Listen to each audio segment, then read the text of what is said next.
Commissioner not here tonight. Commissioner Pa is also absent, and Commissioner Thompson here. Okay, great. We have a quorum. I just want to verify that all notices were sent out correctly. Yes, and then we did have an update to the agenda, so you'll need to approve the first amended agenda, which is to add a second pre-application. So that's been posted outside of City Hall and on the website and in the meeting packet according to the rules. Okay. See that for pre-application on 1300 Roosevelt. Make a motion that we approve the amended agenda, adding the additional pre-app. Second. The motion is second. All in favor? Aye. Any opposed? All right, that has been added. Just wanted to remind the commissioners, if you've had any ex parte communications or any conflicts of interest with any of the items we're addressing tonight, please let us know at the time of that item. And with that, first item is to review and approve the minutes. We have the May, June, July, both July meetings minutes. I make a motion we approve the minutes as written. Second. We have a motion and a second to approve the minutes. All in favor? Aye. Aye. Any opposed? Motion carries. All right. First items we have some preliminary plan review. I'd like to let everybody know that the pre-plan sessions are just the start of the process. It's information given by the applicant and with potential questions from the commissioners. It is not part of the open public meeting, as far as it does not allow for comments at this time from the audience. That will come later when they come back with a formal application that is a public hearing. At that time, it'll be open to public comment. So for the pre-applications, again, it's just for the applicants to provide the start of the information to start the process.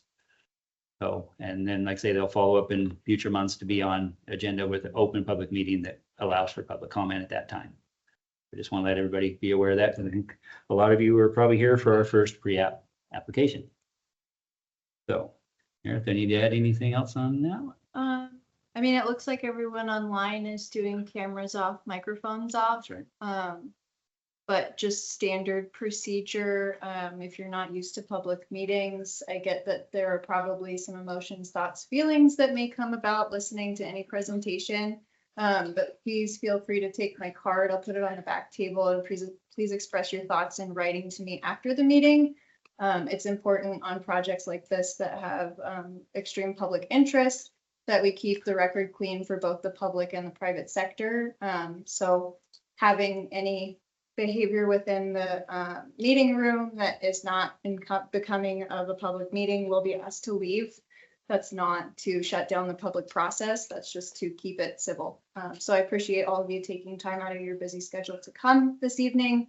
I do want to hear from you. We just have to follow the rules of meeting and order in order to do it. And I'm happy to talk to you at a later date from a city staff level and the city planner, so that this can all follow the appropriate process. Yeah. Great. Thank you, Meredith. Yes. All right. With that, the first item would be a pre-application 2508, the Pine Creek Ranch. I believe we have Craig Groves here, Pine Creek Ranch. Yes. Great. Can you just make sure you give your name and address for the record? Good evening, members of the commission and staff. My name is Bonnie Layton. I'm a senior planner with NV5. I'm located in Meridian, Idaho, 690 South Industry Way, Suite 10, 83642. So I'm here again with Craig, the owner of the project, and my client, as well as Greg Tankersley, who's our engineer for the project with Crestline Engineers. So here this evening to represent the project. To be honest, I've never done a pre-application meeting like this. They're usually called maybe workshops or something. So this is a new one for me, but I appreciate your time this evening, and hopefully we can answer the questions that you have. As you may be aware, this Pine Creek Ranch project, we've been working on it for a number of years. It started out when Craig and his partners acquired the property And soon after, as we started going through some design process and meeting with staff, it was determined that the city decided to designate this an area of concern. So we went through a fairly lengthy environmental assessment project.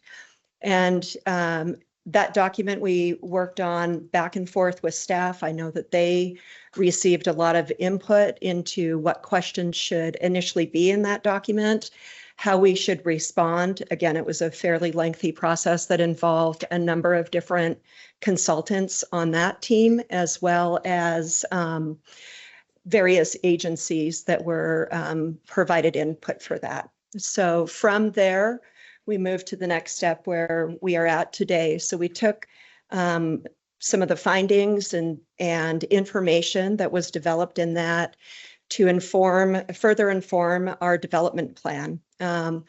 We have been working on that quite rigorously now, and am ready to working towards submitting a pre-application meeting. As you're aware, or may be aware, a portion of the project is already annexed into the city. It would be what would be known as Woodlands Phase 3. It was annexed in the early 90s. The next portion is a 90-acre piece, the sort of southern parcel of our project. That has been in the city's area of impact on their future land use map, I think since that was developed in the 70s, actually, since the Local Land Use Planning Act for the state of Idaho was incorporated and cities were mandated to do that. So we're bringing forward what we believe to be a thoughtful and responsible plan, and one that complies with not only the comprehensive plan and the goals, but also provides for some life safety concerns that are currently not met in a couple of the adjacent subdivisions. And that means with fire code and access in and out of subdivisions. So as I mentioned, a portion of our project has been annexed and has always been planned to be residential. The problem with that, just that area, is there's one access in and out. And I think my client was very astute to acquire this southern 90 acres to actually provide a fully connected loop throughout the system so that there's multiple evacuation routes. Ultimately, life safety is very important. And there's also stub streets from those adjacent developed subdivisions that have always been meant to eventually connect in. Very typical of developments that I do all over the state of Idaho.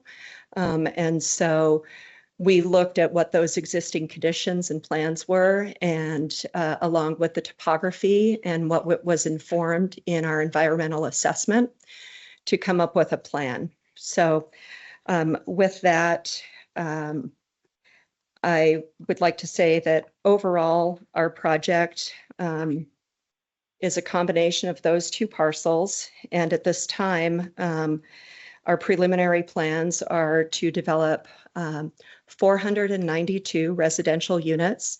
And also in our application that we'll bring forward, again, this is our tentative plans, is to also request that we can be provided up to 110 accessory dwelling units. Those accessory dwelling units would be part of a larger parcel, an in-law suite, or either above our garage or, attached to the primary residence somehow, allowing for elderly parents, maybe boomerang kids, and local worker housing. We understand that there is a very specific need for affordable housing, and that folks that work here can't always afford to live here. And so our project really tries to help be a part of the solution for that. And in our project, we are planning to submit, it would be a gross density of less than 4 dwelling units per acre. And I want to be clear on that, that even with the 80 accessory dwelling units, if we even had all of those, we would still be under that 4 dwelling units per acre. Our goal is really to provide housing, not just vacation homes, large estates. We really want to provide housing for the local community. So in our proposal, we do provide for a mix of lot sizes and what we would propose as unit types. So some attached, all for sale, but some attached housing, smaller units, something that would be easier for somebody to get in if they're just starting out. Again, we believe the accessory dwelling units could also help folks afford housing if they were able to rent out that accessory dwelling unit to help offset the cost of a mortgage. But our intention is to have, again, a range of lot sizes. We understand that in the community currently, 27% of the homes are owner occupied. The majority of them are secondary homes. There's lots of examples of that all across Valley County, actually. We're really trying to provide housing for a need and a market segment that we understand is missing. It's very clear in the city's planning documents that housing concerns and housing security is a very big issue. It's a very big concern for local businesses who are trying to either locate here, expand here. It's just very hard to hire folks because the housing shortage is so significant.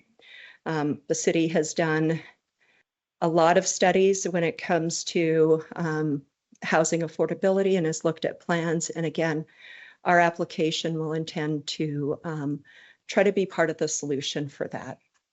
We understand that there have been lots of comments throughout the community. We've heard from, we've had multiple neighborhood meetings over the last 4 years, I would say. And it's clear that there are folks that are concerned about how the community will change. And we look at that and we try to balance that with what the city's own planning documents. I mean, you guys have spent a lot of time and effort. It's very clear that you've really studied the needs of the city, and those are in those planning documents. And we have studied those too. And we want to make sure that we understand, this is a growing community. There are population projections for the community. And how do you grow responsibly? So again, we're looking at the densities. We're looking at infrastructure connections. We've had a lot of questions and comments from folks, both local residents that live here full time. But we've also had quite a few comments from folks that are seasonal or vacation homeowners here and enjoy McCall for what it is today. But the city's own plans for growth are an expected population growth. We're lucky to live in Idaho. Everybody's discovered that, I think. And so I don't think the growth is going to stop anytime soon. So our goal is to be part, again, of that solution of providing housing for local workers and so businesses can thrive here and school teachers can live here, firefighters can live here, and reduce the commute of those folks having to live farther out in order to afford a place to live, but yet work in McCall. So there are, we had a number of, as I mentioned, a number of neighborhood meetings. We had one recently last week. There were a number of questions that were posed to us. We supplied a follow-up email to the neighbors to answer some of those questions. Some folks understand the process or understand what to expect. Some of the answers we are working through, including like our traffic impact study, for example. We have a lot of questions and concerns about traffic. We've done scoping meetings with staff. We've hired professional traffic impact study engineers to look at that. We've explained that the recommendations from that study will be made as they've evaluated the entire project, and certain improvements would be required. Staff will have an opportunity to review that, as well as, once our formal application is submitted, folks in the community will have access through the city to review our entire application. We're proud to say that we plan to have a lot of pathways and regional connections to the rest of the community. I know that's a long-term goal for the city, is to have multimodal connections. We have a number of pathways throughout our site that are detached. That sometimes they're right adjacent to the right of way, and sometimes they're meandering throughout our site. We think that's a great benefit to our residents, but also to all of the residents in the community. And let's see what else I can say. We have a lot of open spaces. As you may know, the code requires that we have a certain amount of open space that will all be detailed and defined in our application. The applications will be a request for annexation of the 90 acres that currently is not annexed, but has been in the area of impact. And then we'll be requesting a planned unit development. Per the city's code, a planned unit development gives us a little bit more flexibility. That's the goal of the planned unit development code, is to be able to provide a little bit more flexibility in some of the standards. There's some trade-offs. There's some additional requirements that the planned unit development code requires that we've reviewed. And then, of course, preliminary plat. So that's the actual subdivision of the land and further into other lots. So let me see. With that, I'm happy to answer any questions that you may have. But generally speaking, we believe that we will be submitting an application that fits with the goals and objectives of the citywide consensus as shown in the planning documents. Yep. Commissioners, questions? You said 400 housing units and 110 ADUs, were they the number? Yes, that is correct, Councilman Perry. It would be 492, and then up to 40% of those 492 units we would request in our application could develop an ADU. Do we think 110 folks in that subdivision will actually build an ADU? Probably not. But there may be a few. Again, our goal and objective with that is to provide an alternative way for folks to obtain affordable housing. ADUs are often used to help offset the cost of a mortgage in that regard. Okay, so it's not guaranteed from how local housing, because that's what you're essentially saying will be workforce housing. It's ADUs, correct? That is not correct. What we did say is, and what we communicated to the neighbors, is that we would provide 5% of the housing units throughout the project, and it wouldn't be limited to one size of housing. So it would be evenly dispersed throughout the project, throughout each phase of the project, and throughout each product type or lot size of the project. So it's not all the ADUs or all the homes with ADUs are the only thing that's a deed restricted or affordable. Our intention is to disperse those throughout the site to make that more equitable. Will there be a limit? I showed 1/10 of an acre lots and 3/10 of an acre lots. have any limitation on where the ADUs will be?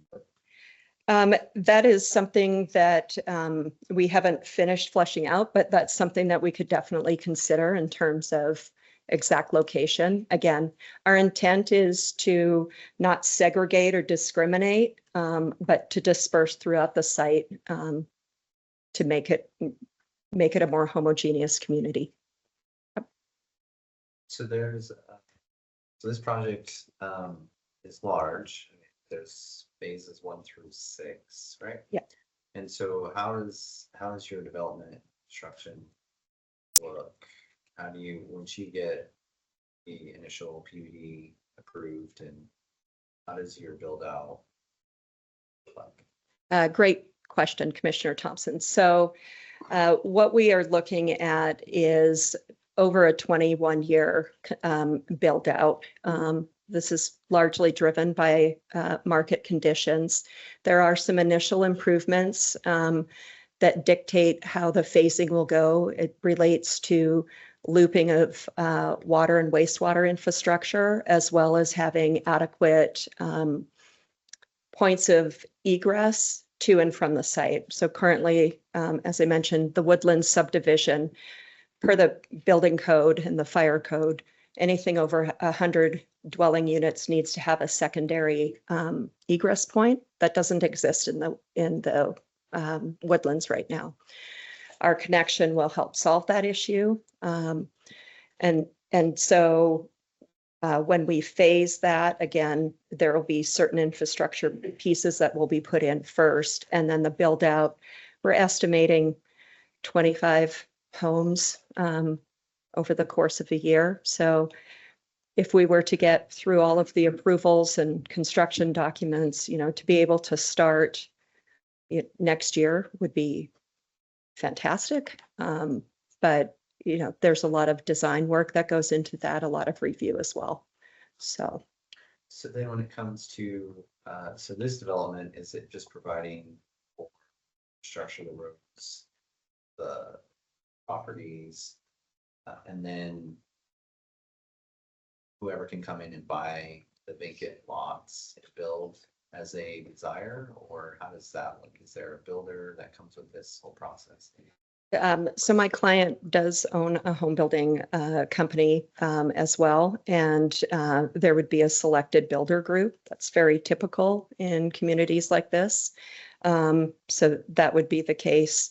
We intend to have a set of design guidelines to maintain a certain aesthetic and quality to the homes.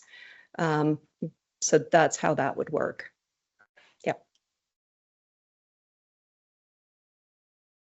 Have you discussed with the sewer district regarding annexation and their potential requirements? Yes, Commissioner Lyons. So we have been meeting with the sewer district. We understand what their requirements are. We've requested annexation. So that is part of the process that that we've been working on for quite a while now, and understand that any connection and improvements, our project is contingent on those improvements being completed per the requirements of that district. And on the roads, have you looked into, I don't think really any of them are set up for the amount of volume from Knights Road to Fox Ridge, off of Fox Ridge Road. That, I know there's a place within that plat to have a road come in, but I don't think it was ever designed for that kind of traffic flow. In addition, the discussion in the past has been the road potentially along the schools.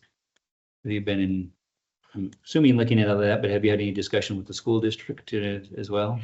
Yes, Commissioner Lyons. So I'll start with Knights Road and Stockton.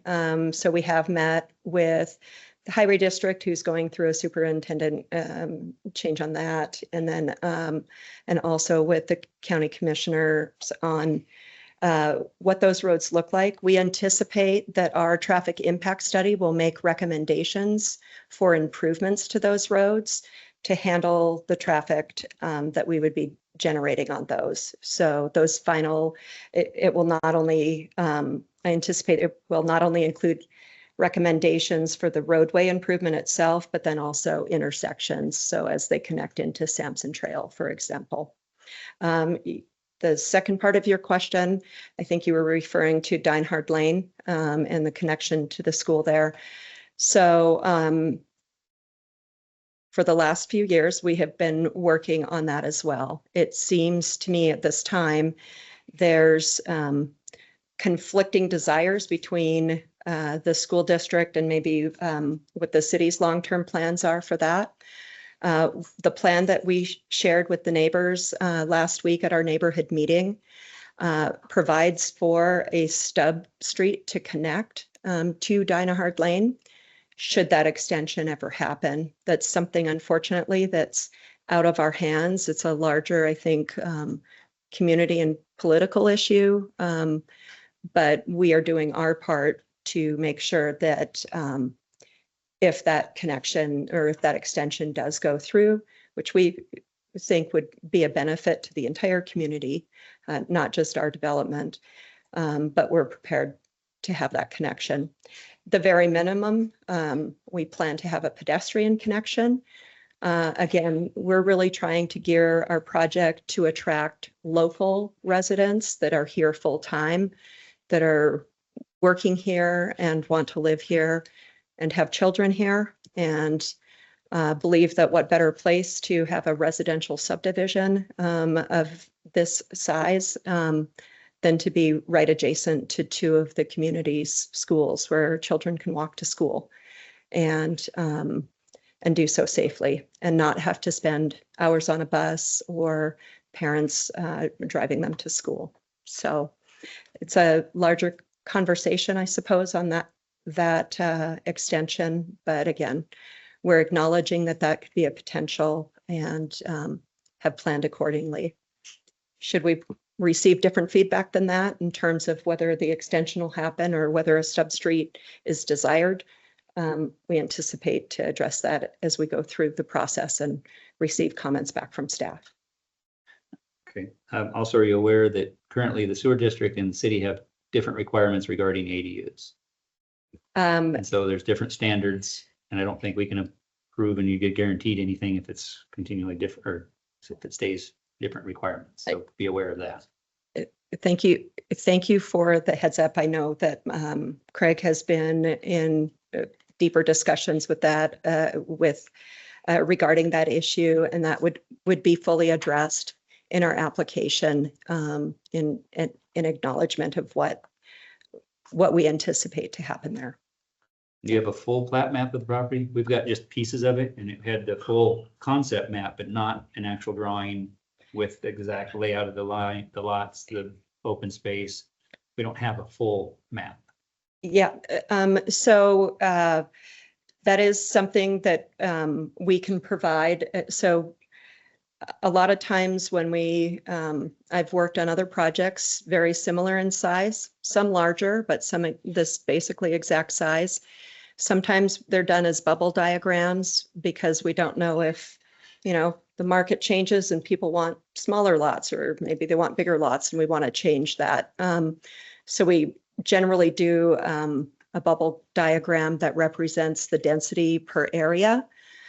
We do have the streets laid out. We do have the lots. That's something that we can provide as a concept plan, but we'd want to be clear that that concept may evolve over the life of the 20 years. Now, when I say that, I anticipate that if there were any changes to that, we would have to, one of the city requirements would be that we would have to come back through the process to make a modification. That's very common in the projects that I work on, to have those types of requirements attached. But that is something we can provide.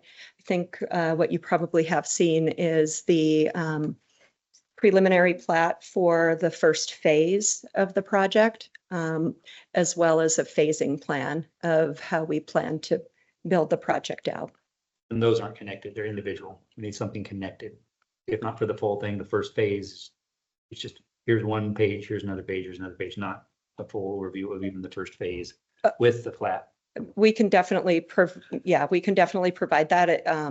That shows that whole phase think it'd be important to have that as well as the rest of it, even if it does change. I think the public would like to see exactly what you're planning as of now. Yes, that can definitely be part of our submittal. I think you've probably seen this map here that's got, like I said, the phasing and sort of, Conceptual, but doesn't have the exact lots. Yeah. yeah, so we can include that in our application. Definitely.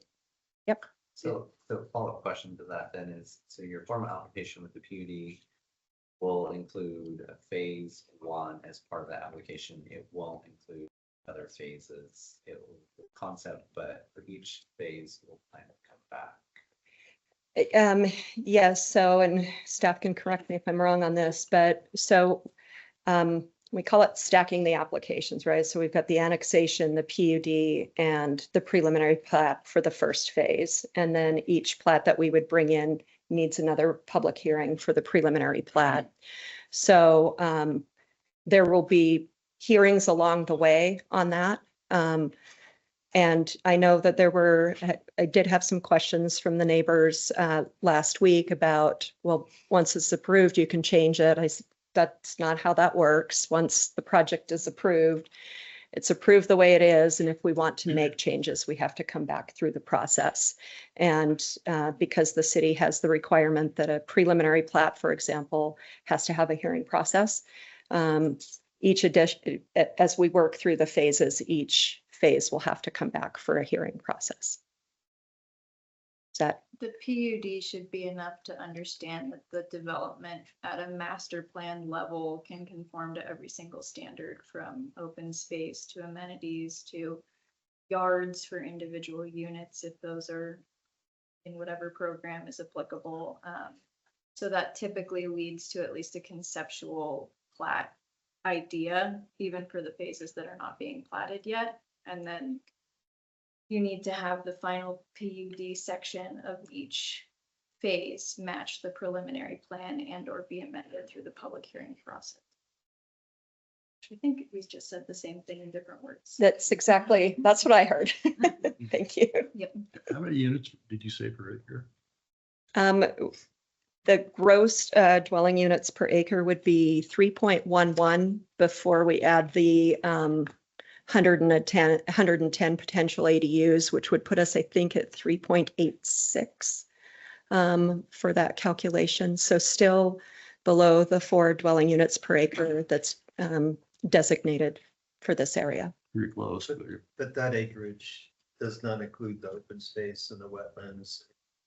So how many actual acres will you be building?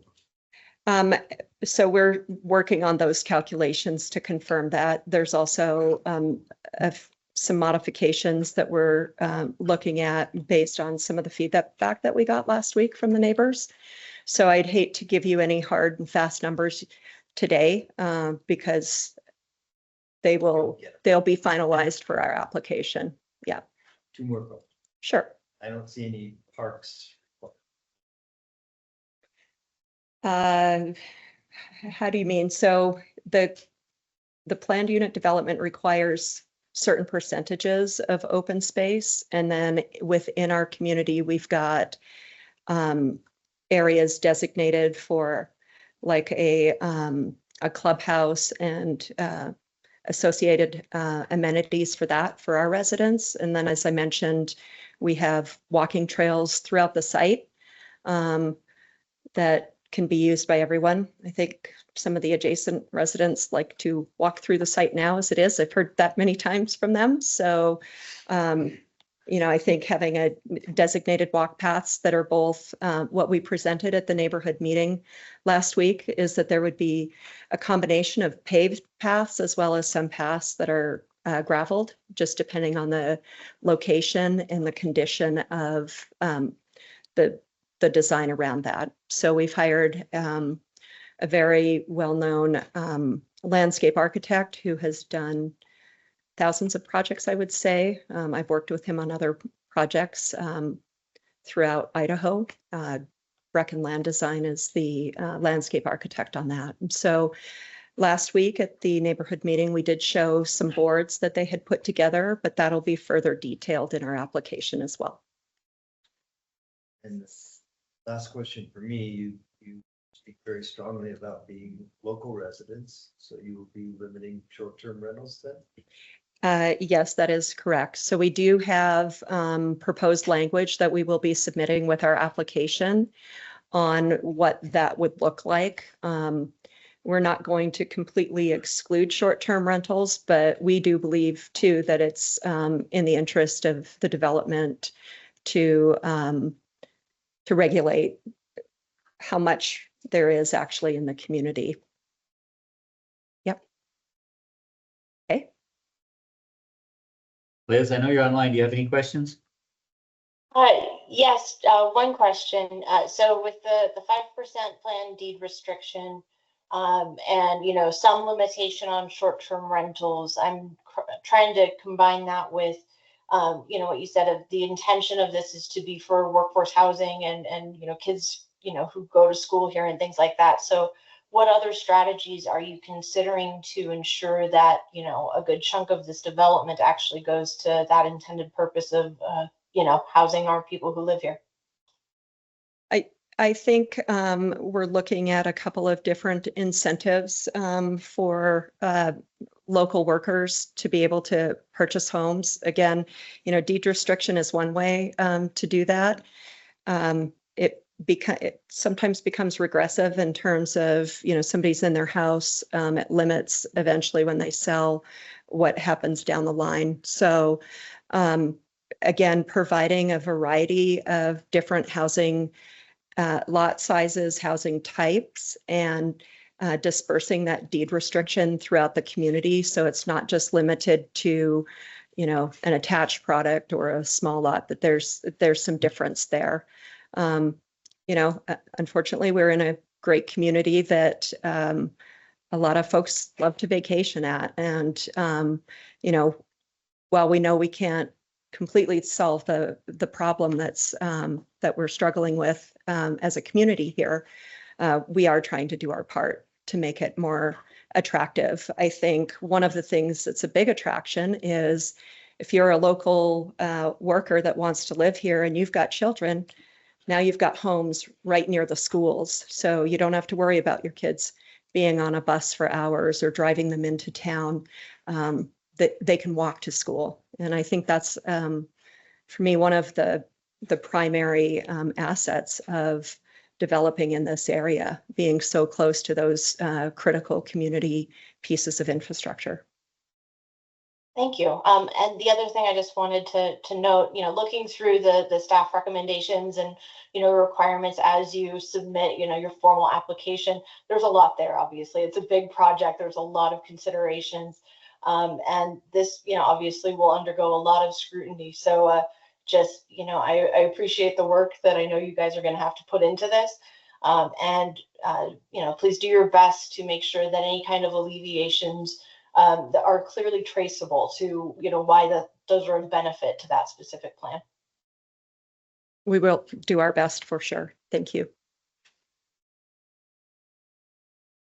All right, commissioners, any other questions for the applicant at this time?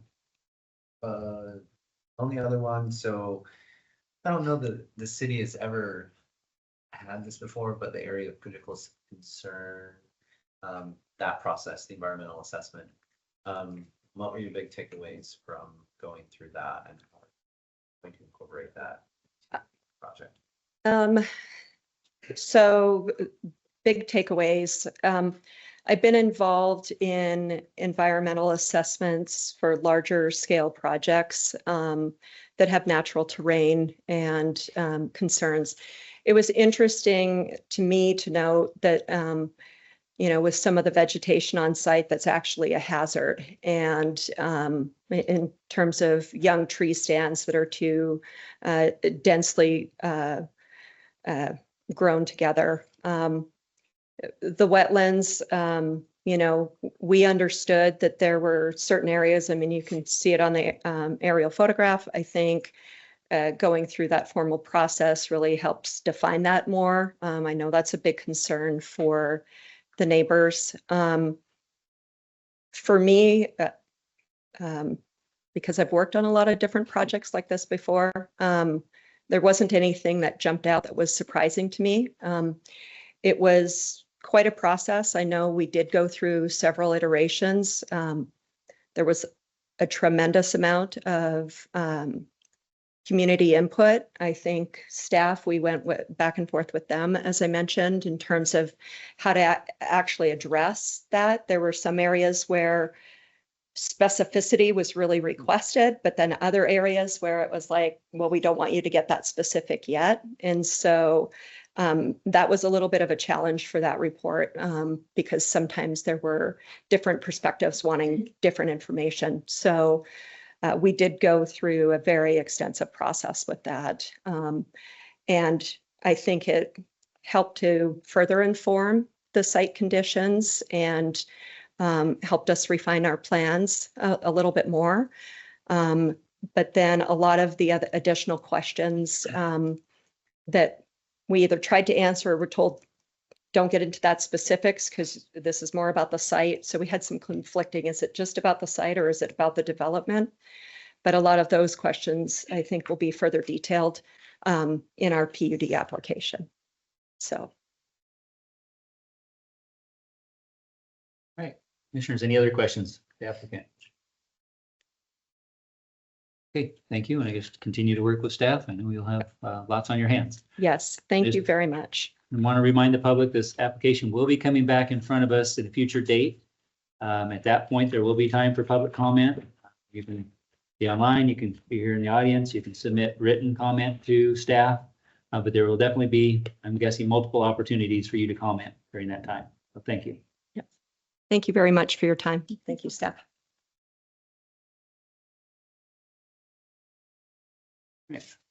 With that, we do have a second pre-application. It's a pre-app 2509 for 1300 Roosevelt Avenue. You have Steve Thiessen here. Steve, where did they? Might give it a minute to. Yeah, we might give a second here for the Percolate. audience to spin down. Chairman Lyons, this is Jeff Hatch with Hatch Design Architecture. My address Patch, is hold on just a minute. Jeff, just give us We've just got a a second. Got the audience very gonna active- filter out here. Okay.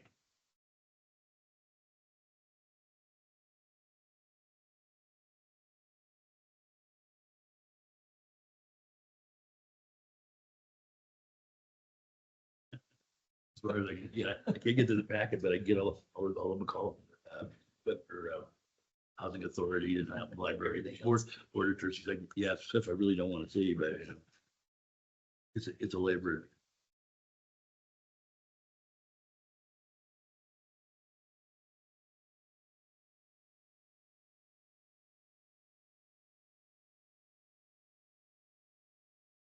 I think I have to open this website. Okay, I think we'll move along. All right, Jeff, you're there. Good evening, Chairman Lyons and fellow commissioners. Thank you for your time this evening. Jeff Hatch with Hatch Design Architecture. Our address is 200 West 36th Street, Boise, Idaho 83714. The proposed project that we're discussing this evening for a pre-app, we were approached by Don Hardy, who has the boat shop over by the marina, and he looked at a project that we had originally conceptualized across from where you are today.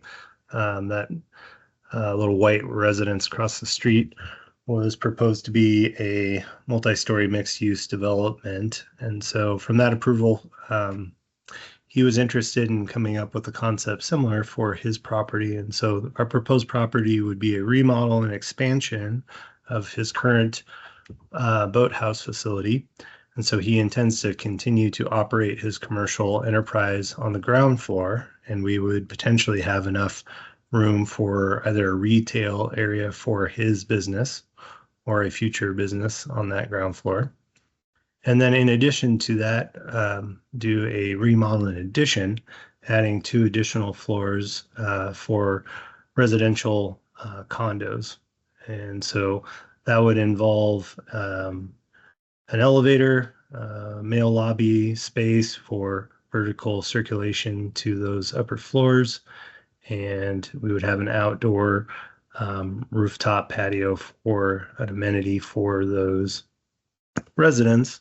In talking with the local theater across the street, Donna's also interested in utilizing that rooftop as an amenity to the community and collaborating with them to have that as a opportunity for more social arrangements and events.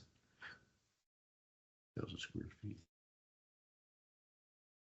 So the application process, as we have coordinated with the city thus far, would be a design review application, a conditional use application permit, primarily for the condo platting process, and then a subdivision condo plat application as well, which we'd be proposing to do those all concurrently.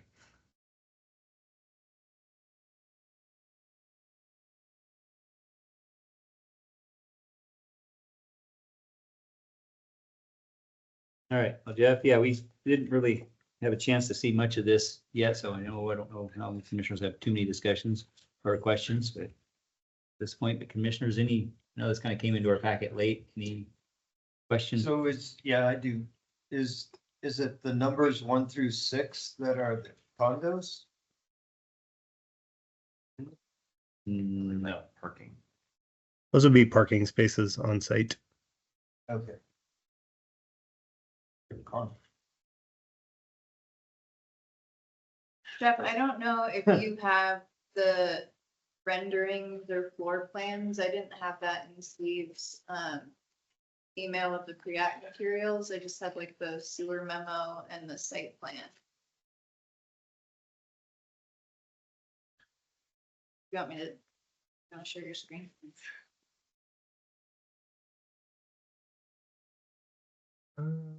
See if I can pull those up. One moment.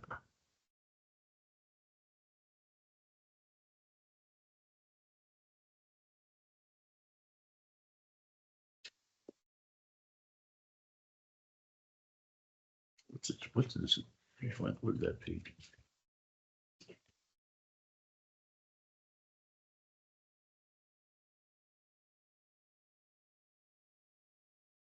Back, okay.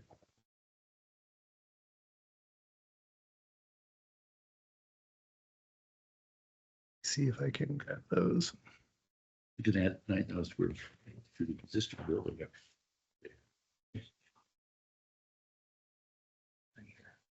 I still have, yeah. That's the old. That's detailed, but Can't see on the shop. And you can add the 9,000 square foot to this. I think we need this. Oh, okay. yeah, there's gonna be a whole. Okay.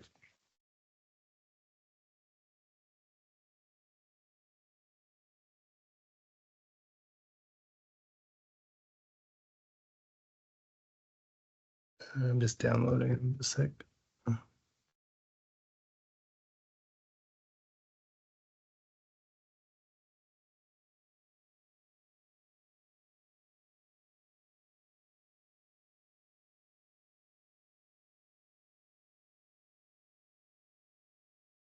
Okay.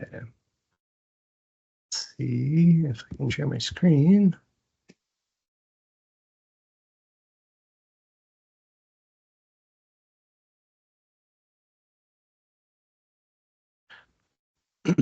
Everybody see the site plan?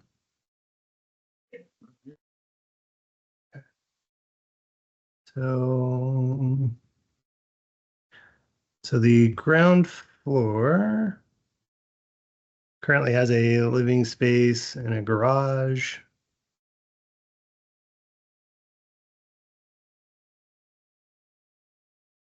And then the upper floor is a couple bedrooms. And we would be proposing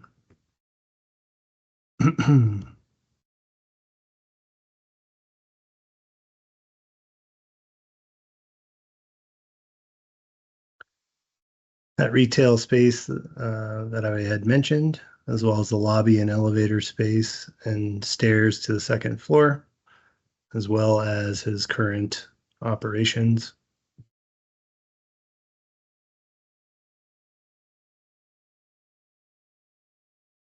Second floor would be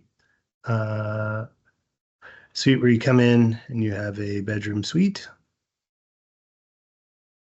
You also have your elevator to go to the third floor.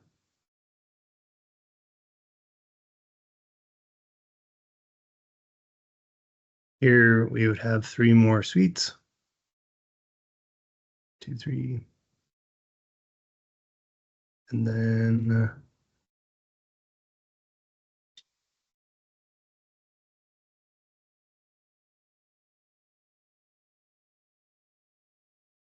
part of the discussion was if an additional floor of suites was warranted.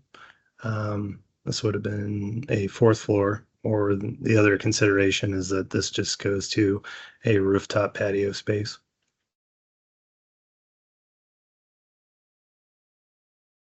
So existing, then we have the addition and commercial component for the ground floor, and then the living spaces above, which Don does intend to utilize this suite number 1, and then he would be selling off the balance of the condos. Is he living there now? He is, yes. Do you have an elevation of the exterior of the building? Yeah, I can pull that up one moment.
Almost there.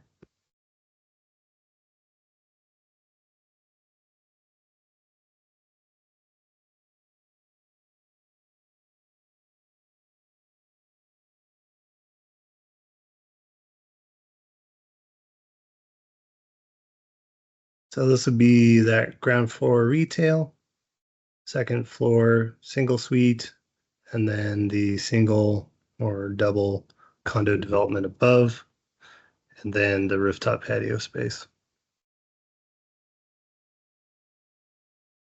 I'm assuming you have it designed to retain the snow and you'll have it set up for the draining of the snow. That's not shedding clearly from the building. Yes, Commissioner Lyon, similar to the other development that we got approved over by City Hall, this would have a snow melt system that melts the snow off of the roof, contains it on site, and then goes into the municipal storm drainage system that's available at this location. Are you asking for a variance?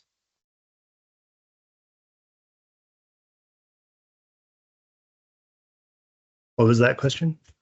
Are you asking, or will you be asking for a height variance? As part of that conditional use permit, that is part of that 3rd floor, we'd be looking at a potential height variance of, I think it's 45 feet, anything exceeds that. Previously, I believe we were at like 44.8 with that other development. So there's the possibility of getting 3 floors out of the current proposed height restriction, but we would probably start by looking and discussing with the neighbors if that height is or is not a concern. Yeah, just looking at that rendering, my initial impressions are, pedestrian scale, making sure that's considered, adding, dynamics to make it not look like one big block. It did look like a very nice looking block, but it kind of gave me a block feeling. Okay. Hey, Jeff, you go back to that rendering of the building again. Whoever's running that. Yeah.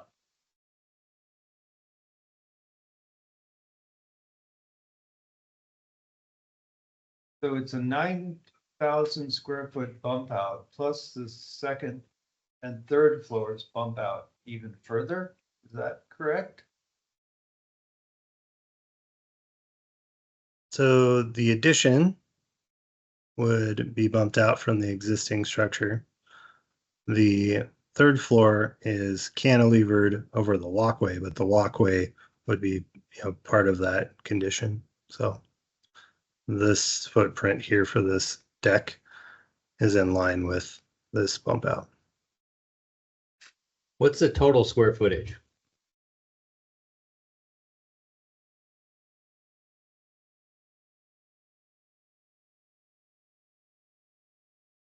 About 13,000. If that's for the 3-story? This would be 1, 2, 3. And then that option for if we did a fourth, it would be the same 33. So this would be the 4-story at 12,000. We would reduce that by 3,400 if it goes to a 3-story. The sewer district memo or note here says there's a line extension potentially needed. Mm-hmm. Yeah, we are aware of that. And have been working with them. So with that, it looks like they're okay with your density, I believe. Correct.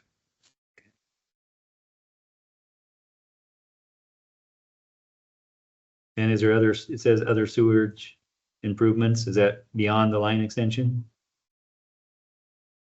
I think those are yet to be determined based on the density. So whatever is officially approved would then be evaluated from a standpoint if we need to extend or accommodate any additional sewer demand. Okay. So to Liz's point, in your rendering, there's substantial solar interference for your neighbors to the north. I hope you'll have some conversations with them. Okay. Thank you, Commissioner Petty. We can certainly discuss.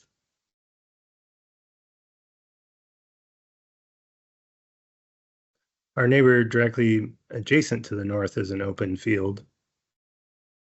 And then we have a dog cleaning facility. And then we have a 3-story building. There's a lot in between you and the dog groomer? There is, yeah. That's going to the north then, right? Correct. Commissioner Petty mentioned going north.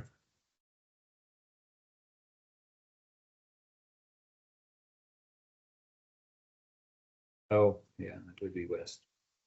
East west. Hey, wait.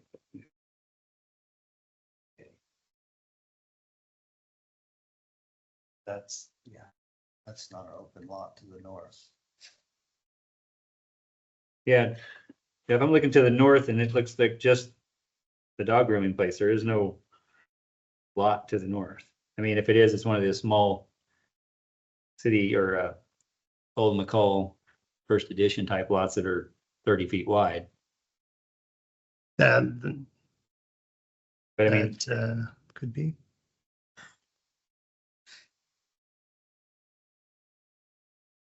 the property to the north is 0.1 of an acre. It includes whatever lots plus the building. So there's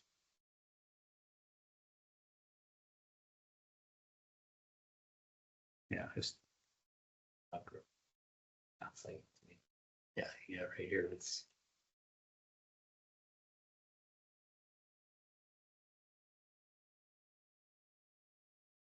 I think some discussion with them and sites because I know they have the other building on the other side of them that's, I believe, at least a 3-story. It's Correct. at Todd McCall. Yeah. Chesnick's, yeah. Yeah, so there's this, if we want to call that an open lot, and then you have that 3-story, well, 4-story above. Yeah, I mean, that lot and the dog room are all basically one property, one owner. Okay.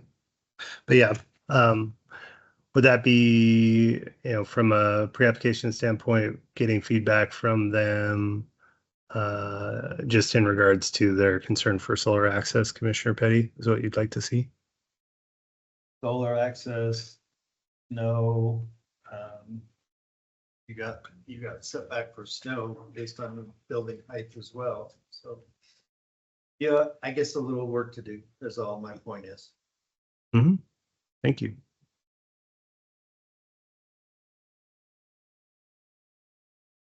All right, commissioners, any other questions for Jeff?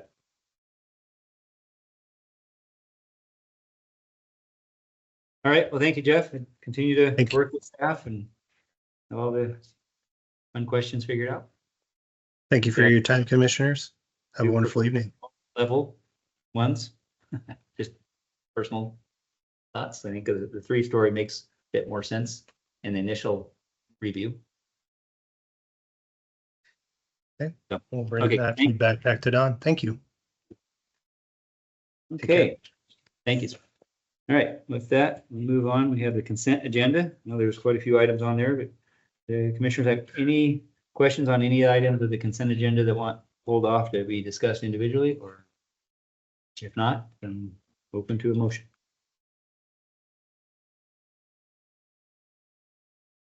I make a motion, we approve the consent agenda as written. Let me get enough. Okay, Good. I'll second. second. Can't say your own.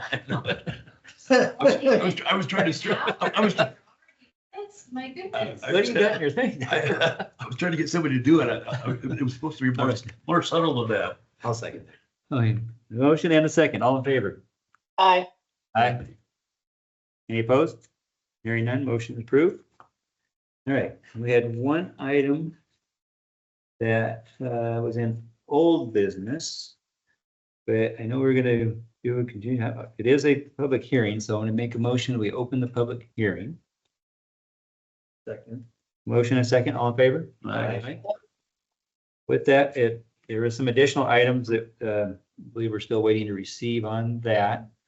So it's gonna be continued to our next meeting, which would be September 9th. September 9th. Yes. So I will make a motion, we'll keep this public hearing open for this item. Well, we've already opened. Oh, it. it's already We open. can continue it. Make a motion that we continue this item to our September 9th meeting. Second. We have a motion and a second to continue to the next meeting. All in favor? Aye. Any opposed? Seeing none? Good. Motion is approved. Nice. And then anybody that was here with any consent agenda items that's been approved? Yeah. Yeah. The consent agenda items? Yeah. They're approved and it's moving forward. Yeah, it's not a public hearing on those items. You can ask me about it after. If you have like an appeal request, I can tell you. I didn't know how to work, so I did send you, an actual. Oh, okay. Sounds good. Yeah. All right, then we got a couple of things on other items. We have a P and Z representative seat that's up for renewal, looks like. So Dave's seat is up for renewal. You have either informally or formally, I'm not really sure because it was like a 1-sentence email response. Expressed interest in continuing on this journey. Maybe, or did I misinterpret? No, I would like to continue. Okay. And then I believe the notification deadline from the newspaper is sometime next week. So I will probably be bringing you any new candidates or Dave for a performance evaluation, September 9th. Be prepared. To come then? Yes, you're still on the commission. Homework done. And then I think I have a couple more that'll be coming up. I'm not doing a whole lot with the impact area situation at the moment. You are allowed to continue service as appointed until you're fired by someone else that's not. We have 3 impact, right? Yeah. Has there been any discussions with council? If we indeed lose that impact area, we probably still have some impact area. So we'd probably still want, It's not quite vetted at this point what will happen here. I think that we're probably scoping either like Michelle and Bill have joined the chat. We're probably scoping some degree of code rewrite, bylaws reimagination. What are we supposed to do going forward? But we're not going to pick up that task until it's officially time. Because why start a new project when you don't know the parameters for it? Did I say that gracefully enough? Yeah, you did. So I had a question for both of you. Should we even entertain area of impact items anymore At present or in future? from now until whenever the county decides what it is? Meredith, do you want me to take this? Sure. Sure. Chairman and board, Bill Punkany, city attorney. Commissioners, I agree. There's a pretty large degree of uncertainty here, but I mean, my recommendation would be, and look, the P&Z Commission can set its own agenda, and you could certainly make the decision not to process applications in the area of city impact until you know what that will be or what the regulations are going to be. Nevertheless, my recommendation would be business as usual until we are told otherwise by county commissioners, who in the end make the rules in the area of city impact. I guess my point being, we have enough work for staff as it is. The Valley County Commissioners have made it pretty clear that they're going to reduce it. So I guess my point is more to, do we need to dedicate city resources for that kind of stuff? That's Go a ahead. policy decision above my pay grade. Michelle? Yeah, I mean, I was just gonna add, I mean, basically the existing ordinances and comp plans are in place today.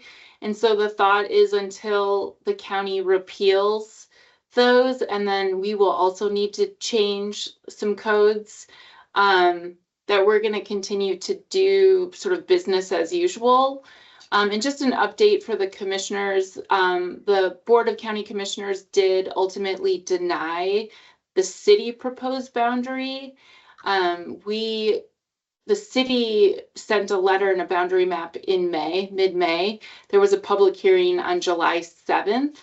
It was a little odd because there was a public notice that was sent out by the county that included actually a county generated map, not the city's proposed map. In any case, it was well attended, and I think the majority of the public was not for the county map, initiated map, and supported the impact area, the city's proposal for the impact area and ordinances. After that meeting, they came out and made a motion to deny the proposal by the city. We're still waiting for the decision document. We anticipate that there'll be some sort of action tomorrow morning at 9:15 at their regular meeting. And at that point, it becomes official that they've, I guess, denied the city initiated proposal. At the same time, they've gone ahead and publicly noticed a county initiated map and boundary, which is a public hearing will be held on September 3rd at 1 o'clock in the community room. And that map can be found on our website or the county's website. It was basically a county generated map without really any city input into it. So that will be their public hearing held in McCall. And then we will need to wait to see, it's a public hearing on the boundary map that they're proposing, as well as all building permits will go to Valley County. So I think this is the beginning of basically some sort of repeal and replace with Valley County code effort that will follow this process, which they have indicated in a public meeting. So you know, initially, I think they were trying to switch the process up in the middle of this construction season. It doesn't look like that timeline will work, so we'll need to wait. The last we've heard is they want basically all of the work to be done by the county by January 1. So that may be the time at which the Joint Commission will no longer exist. But we haven't received any word formally about that. So Bill, I'm just wondering if we receive any applications that we've already either have or get prior to that, we start that process, their application is going based on current zoning that's been approved. Would they be grandfathered in if it changed? Just like similar, if the city changes code, anything that's in prior to that change would be grandfathered in? Would that be something potentially for an applicant to know, or for us to, you know, if we're approving it, unless they wanted to withdraw it and start from scratch with the new counties? I mean, what's your thoughts on that? What I hear you asking is if we have an application in process and the ordinances change, what ordinances apply? Is that correct? Basically, yes. Yeah, the ordinance is in effect as of our decision. So if we get an application and, you know, it involves the area of city impact, we will apply. The ordinance is in effect on that day. But if we don't make a decision yet, it's just in process. Does it still be the date of their application being presented? Is that the key date? That's the key date. So like, let's say we get an application and, you know, as sometimes happens, this drags out over a series of months. And in the interim, the county changes the rules. Then, you know, if that's before we make a final decision, then, you know, that notice will be given to the applicant and we will apply the ordinances in effect as of the date of our decision. Wait a minute, your decision. What if we, Not the application. not the application? Not the application, the decision. So I mean, So if we haven't This made whole a thing decision, creates- they can start all over. this whole thing creates an enormous amount of uncertainty, not only for us, but also for applicants. And so, but again, we're not in the driver's seat on this. We're participating. I think everybody should show up at the public hearing and voice your concerns because that's the time.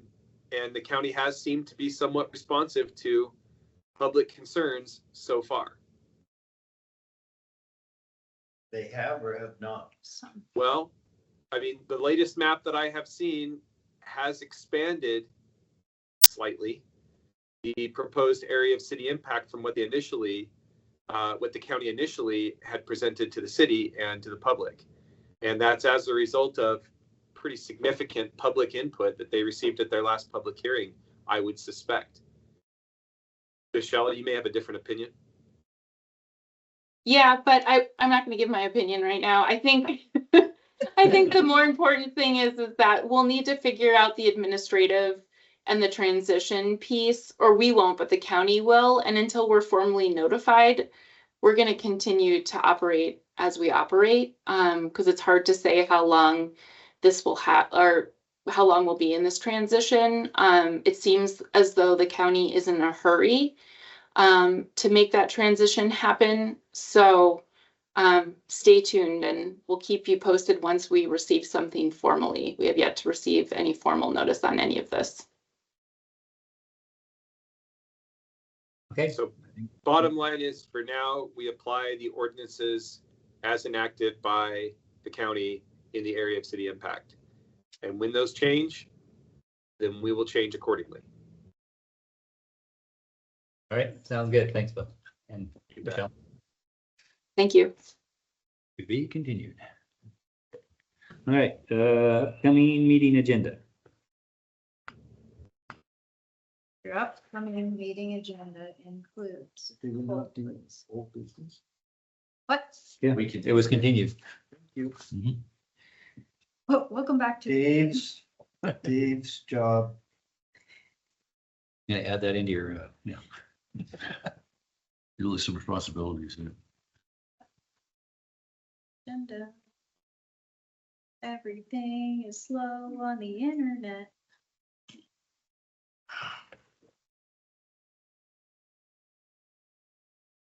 From memory, you will have the Broken Ridge Commons commercial buildings. You will have another review of the storage facility. You will have, Which storage facility? The storage? yes, Okay, this is- no questions. Sorry. Elo Road one, right? You will have the vacation of East Diamond Street that we continue to 9th. Still loading. You will have the middle school CUP. Mm. You will have, Is that the final plat, the middle school? no, that's a conditional use permit. What's the final plat? It's, I guess. The final plat is for a small 1 parcel to 2 parcel remainder lot subdivision. I think that will probably end up being on October. I'm still awaiting the revised final plat. And today is the drop dead deadline. Oh my goodness, this is the worst this computer has been in a long time. So tonight was by far the quickest meeting I've attended. Congratulations, sir. So next month is going to be longer, probably. I will bring you snacks. I'll bring my. drink. And there's Pringles, you'll know. It's a harbinger of, yeah. Can we have the Pine Creek Ranch back? We're gonna have prime rib and ready to go. Yeah. No promises, no promises. Just the appetizer. So those are the things that I have for you. All right, sounds good. That covers our agenda. Tony, take it away. I make a motion that we adjourn the meeting at 5:40. 48. What? Well, my watch is awesome. I'm sorry. It's a cheap watch. All right, we have a 5:40. motion and a second to adjourn. All in favor? Aye. Any opposed?